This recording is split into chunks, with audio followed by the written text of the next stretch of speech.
Baik, selanjutnya saya akan menjelaskan PPT saya dari bab pertama sampai bab terakhir. Assalamualaikum warahmatullahi wabarakatuh. Salam Om Swastiastu, Namo Buddhaya, dan salam kebajikan. Perkenalkan, nama saya Nurti Ainun Sadelia Turangan dengan NIM A1H1240774. Sebelumnya saya berterima kasih kepada dosen pengampu mata kuliah yaitu Ibu Dr. Siti Rahmania Abu Bakar SPD MPD. Bab pertama, ruang lingkup filsafat ilmu. Ilmu sebagai objek tahan filsafat ada dua objek. Objek pertama adalah material. Objek material adalah suatu yang dijadikan sasaran penyelidikan, sedangkan objek formal adalah metode untuk memahami objek material tersebut. Pengertian filsafat ilmu terbagi dua macam. Yang pertama, filsafat dan hikmah. Yang kedua, pengertian ilmu. Tujuan filsafat ilmu ada 5. Yang pertama, tujuan menyelami unsur-unsur pokok.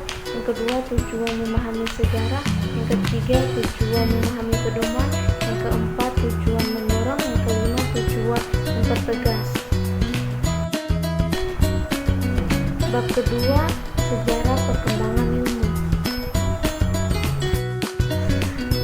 Kemajuan zaman renalis modern ada 4.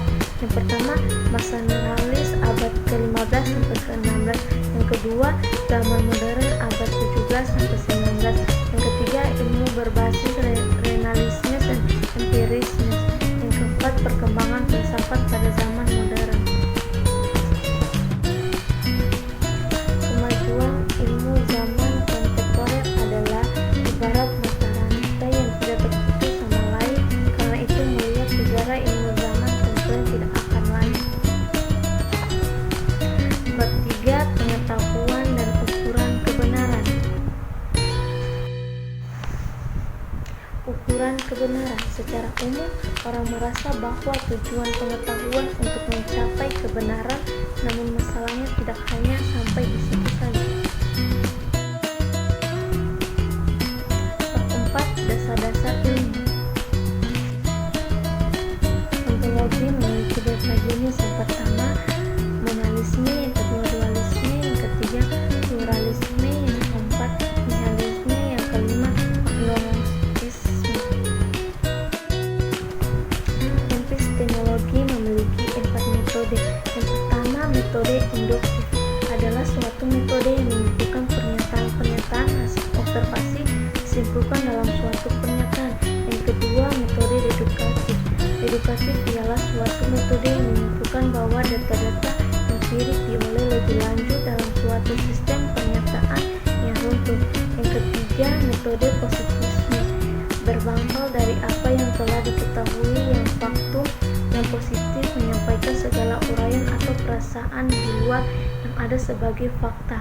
Yang keempat, metode kontemplatif. Metode ini mengatakan adanya keterbatasan indera akal manusia untuk memperoleh pengetahuan sehingga objek yang dihasilkan pun akan berbeda. Aksiologi memiliki 2 jenis. Yang pertama, aksiologi berasal dari